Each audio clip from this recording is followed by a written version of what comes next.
Lashkar e Taiba, Islamic State, Khorasan province world most wanted terrorist గ్రూపులే ఇవి రెండు కూడా. మరి ఈ రెండు గ్రూపుల లక్ష్యం భారత్లో విధ్వంసం సృష్టించడమే. తాజాగా ఆ రెండు గ్రూపులు చేతులు కలిపాయి. అది కూడా పాకిస్తాన్ నిఘా సంస్థ ఐఎస్ఐ నేతృత్వంలోనే ఈ అలయన్స్ జరిగింది.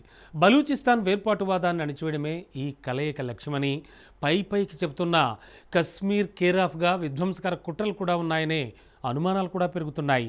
సరిగ్గా ఇలాంటి టైంలోనే లష్కరే ఉగ్రవాది ఏకంగా ప్రధాని మోడీకే వార్నింగ్ ఇచ్చి రెచ్చిపోయాడు.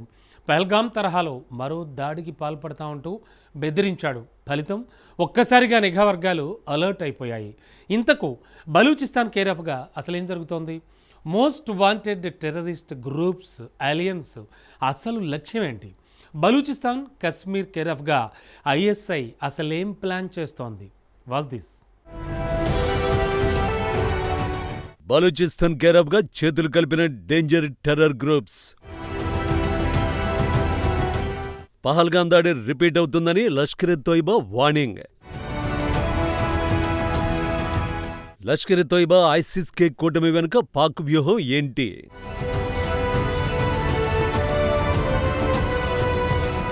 బలూచిస్తాన్ కొంతకాలంగా పాక్ ఆర్మీకి కంటి మీద కొనుక్కు లేకుండా చేస్తున్న ప్రాంతం. దశాబ్దాల అణచివేతలకు వ్యతిరేకంగా తిరగబడిన ప్రాంతం. స్వాతంత్ర్యం కోసం ఇస్లామాబాద్ పైన యుద్ధం ప్రకటించిన ప్రాంతం. భారత్ పైన యుద్ధం గెలిచామని ప్రగల్భాలు పలుకుతున్న పాకిస్తాన్ సైన్యం అటువైపు వెళ్లాలంటేనే వణికిపోయేలా బలూచీల పోరాటం సాగుతోంది. ఆ దేశ పాలకులు సైతం బలూచిస్తాన్ చేజారిపోయిందనే నిర్ణయానికి వచ్చేశారు. సైన్యం కూడా బలూచి వేర్పాటువాద గ్రూపులతో పోరాటం తన వల్ల కాదని డిసైడ్ అయిపోయింది.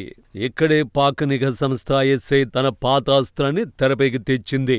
బలూచిస్తాన్లో రక్తపాతం సృష్టించేందుకు రాక్షస మొక్కల్ని ఏకం చేసింది. లష్కర్-ఎ-తోయిబా, ఇస్లామిక్ స్టేట్, ఖురాసన్ ప్రావిన్స్ ఉగ్రవాద గ్రూపుల్ని ఒకచోటికి చేర్చింది. శుభలేఖలు మార్చుకున్నంత సంప్రదాయంగా తుపాకీలు మార్చుకుంటోంది ఎవరూ కాదు, Lashkar-e-Taiba, Islamic State, Khorasan Province ఉగ్రవాదులు. ISIS-K Balochistan coordinator Mir Shafiq Mengal Lashkar-e-Taiba senior commander Rana Mohammad Ashfaq pistol అందించాడు.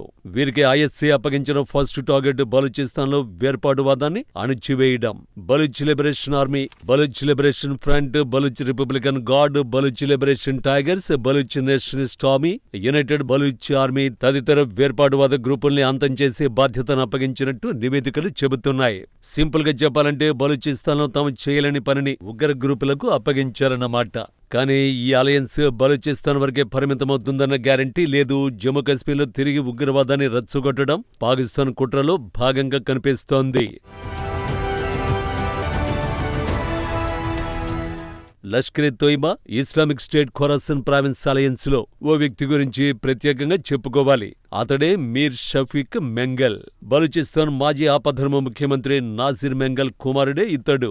బలూచి జాతీయవాదులను లక్ష్యంగా చేసుకుని హతమార్చే ISI mission private death squad కి నాయకుడిగా చాలా కాలంగా పనిచేస్తున్నాడు. 2015 నుంచి అతను ఐఎస్కేపీకి ప్రధాన నిధులు, ఆయుధ సరఫరాదారుగా ఉన్నాడు. పాకిస్తాన్ సొంత దర్యాప్తు సంస్థల నివేదికలో కూడా అతని పేరు ఉంది. రాణా మొహమ్మద్ అష్ఫాక్ లష్కర్-ఎ-తోయిబా ప్రస్తుత నజమ్-ఎ-ఆలా పాకిస్తాన్ అంతటా కొత్త శిక్షణా కేంద్రాలు తెరిచి ఉగ్రవాదులకు శిక్షణ ఇస్తున్నాడు. నిఘా వర్గాల ప్రకారం ఐఎస్ఐ సహాయంతో ఐఎస్కేపీ మస్తుంగ్, ఖజ్దూర్ జిల్లాల్లో 2 ప్రధాన కార్యాచరణ స్థావరాలను ఏర్పాటు చేసింది. మీర్ మెంగల్ ఈ శిబిరాలకు బాధ్యత వహిస్తాడు.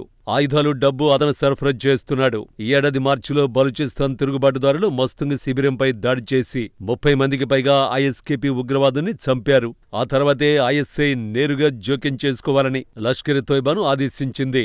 జూన్లోనే ఎలిటీ చీఫ్ రాణా అష్ఫాక్ స్వయంగా బలూచిస్తాన్ కు చేరుకుని అక్కడ ఓ సమావేశాన్ని నిర్వహించి బలూచి తిరుగుబాటుదారులకు వ్యతిరేకంగా జిహాద్ ప్రకటించాడు.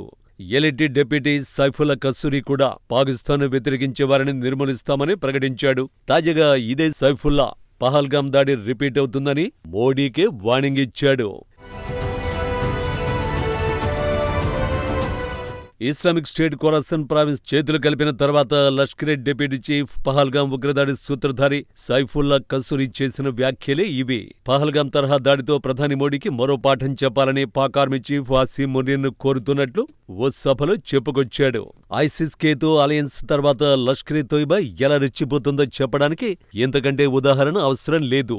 నిఘా వర్గాల సమాచారం ప్రకారం ఐఎస్కేపీ ప్రచార పత్రిక ఎల్గరి ఇటీవలి సంచికలు జమ్మూ కాశ్మీర్లో కార్యకలాపాలను పెంచాలని పిలుపునిచ్చాయి. పాకిస్తాన్ ఇప్పుడు ఈ కూటమిని భారత్కు వ్యతిరేకంగా కూడా ఉపయోగించాలని యోచిస్తోందని తెలుస్తోంది. ఐఎస్ఐ ఇప్పుడు తన హైబ్రిడ్ యుద్ధ ఎజెండాను ముందుకు తీసుకెళ్లడానికి విభిన్న సిద్ధాంతాలు కలిగిన ఉగ్రవాద సంస్థల్ని ఏకం చేయడం ద్వారా ఒక అసాధారణ నెట్వర్క్ నిర్మిస్తోందని నిపుణులు విశ్లేషిస్తున్నారు. అయితే బలూచిస్తాన్లో లష్కరే ఉనికి కొత్తేం కాదు. 2002-2009 మధ్య లష్కరే శిక్షణ శిబిరం అక్కడే ఉంది. ఇండియన్ ముజాహిద్దీన్ వ్యవస్థాపకుడు యాసిన్ భత్కల్ కూడా ఇక్కడే శిక్షణ పొందాడు. ये अपने फील्ड मार्शल को, अपने आर्मी चीफ को, पाकिस्तान के अजीम सिपा सलार को हम सब मुतालबा करते हैं कि अभी एक मर्तबा फिर नरेंद्र मोदी की मुरम्मत की जरूरत मौजूद है। ये हालात का तकाजा मौजूद है। ये ऐसे बात नहीं आएगा, ये बातों से बात नहीं आने वाला। ये बड़ा कमीना सिख इंसान है। ఐసిస్-కే విషయానికొస్తే ఇది ఇరాక్ను కేంద్రంగా చేసుకుని భారత్ సహా ప్రపంచవ్యాప్తంగా ఉగ్రవాద కార్యకలాపాలను యథేచ్ఛగా కొనసాగించిన Islamic State of Iraq and లెవాంట్కు రైట్ హ్యాండ్. ఇరాన్లోని ఖొరాసన్ ప్రావిన్స్ ను కేంద్ర బిందువుగా చేసుకుని తన కార్యకలాపాలను సాగిస్తోంది. పాకిస్తాన్, ఆఫ్ఘనిస్తాన్, తజికిస్తాన్, ఉజ్బెకిస్తాన్, తుర్కమెనిస్తాన్లలో ఈ ఉగ్రవాద సంస్థ యాక్టివ్గా ఉన్నట్టు తేలింది. ఆఫ్ఘనిస్తాన్లో యాక్టివ్గా ఉన్న అన్ని జిహాదీ గ్రూపుల కంటే అత్యంత భయానకం, ప్రమాదకారిగా దీన్ని పరిగణిస్తారు. 2015 జనవరిలో ఇస్లామిక్ స్టేట్ ఖొరాసన్ ప్రావిన్స్ ఆవిర్భవించింది.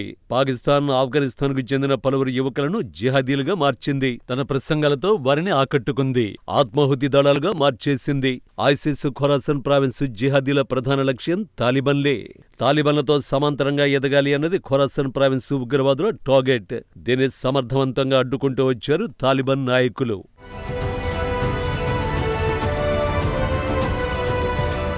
ఆఫ్ఘనిస్తాన్ తూర్పు ప్రాంతంలోని నంగర్హర్ ప్రావిన్సులో ఐసిస్-కే ఉగ్రవాదుల ప్రాబల్యం బాగా ఉంది. డ్రగ్స్ ను అక్రమంగా రవాణా చేయడం ఈ నెట్వర్క్ ప్రధాన ఆదాయ వనరు. తొలుత డ్రగ్స్, ఆ తర్వాత మానవుల అక్రమ రవాణాకు పాల్పడుతూ వచ్చింది. పాక్ అక్రమంగా మనుషుల్ని రవాణా చేయడం ద్వారా పెద్ద ఎత్తున ఆదాయాన్ని ఆర్జించినట్టు గతంలో FBI గుర్తించింది. మొదట్లో 3000 మంది ఫైటర్లతో బలంగా ఉన్నప్పటికీ ఆ తర్వాతి పరిణామాల వల్ల భారీగా నష్టపోయింది. అమెరికా, నాటో బలగాల దాడుల్లో ఐసిస్-కే ఫైటర్లు పెద్ద సంఖ్యలో హతమయ్యారు. ఈ గ్రూప్ కి మోస్ట్ డేంజరస్ ఉగ్ర సంస్థ హక్కానీ నెట్వర్క్ మద్దతు కూడా ఉంది.